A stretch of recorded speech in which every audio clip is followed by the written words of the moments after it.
love, or obsession. Some relationships don't end when they should. They stretch, they twist, they slowly become something else.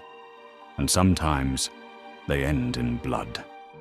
This is the story of Travis Alexander and Jodi Arias. They met in 2006 at a conference. There was instant chemistry, the kind that feels easy, natural, almost meant to be. Travis was confident, charismatic, a motivational speaker. He believed in discipline, faith, structure. He wanted a stable life, a wife, a future that made sense. Jodi fit into that picture at first. She was attentive, warm. She listened carefully, adjusted herself. Within weeks, they were inseparable. Late nights, long conversations, trips together. It looked like love. But something else was forming, quietly. Jodi didn't just love Travis. She built her entire world around him. She moved closer to him, changed her lifestyle, even converted to his religion. From the outside, it looked like devotion, but inside, it was something heavier, something tighter, something that didn't let go. Travis began to notice. At first, small things, too many messages, too much presence, too little space. Then it became more obvious. Jealousy, control, intensity. He told his friends, "She's too much. She scares me sometimes." And yet, he didn't fully walk away. They broke up, but not really, because even after ending things, they stayed connected.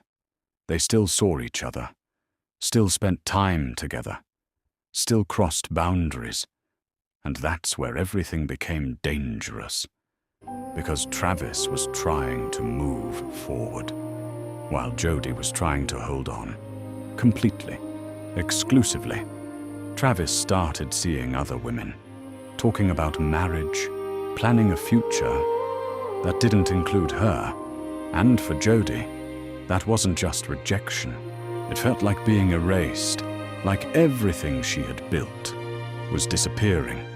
And somewhere in that feeling, something shifted.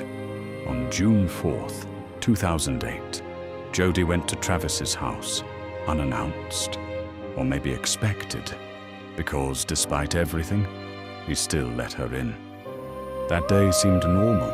They spent time together, talked, laughed, even took photos, moments that felt ordinary, moments that felt safe, the kind of moments you never realize are your last.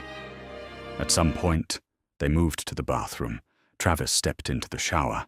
The camera was still there, still recording, still capturing everything.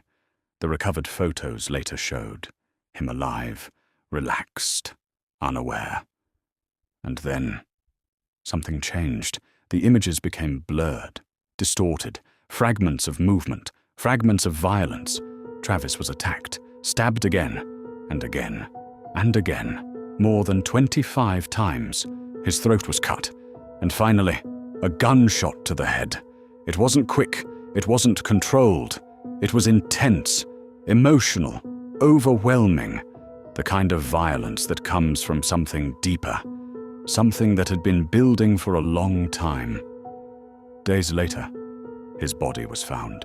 The scene shocked everyone. Friends, family, the community.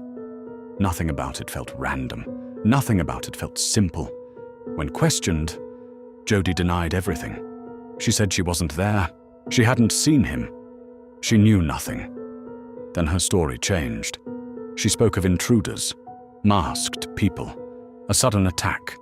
And later, she said it was self-defense, that she was afraid, that she had no choice. But the truth was already there. Hidden in plain sight. On his camera, deleted photos were recovered, and they told the real story. They showed her presence, they showed the timeline, they showed the final moments, and they showed that she was there when he died. The investigation tightened, her explanations shifted, but the evidence didn't. It stayed clear, it stayed consistent. The trial became massive, People followed every detail, every statement, every contradiction. In court, Jodi spoke calmly, explained her version, cried, defended herself. She described fear, control, abuse. But the reality presented in evidence looked very different.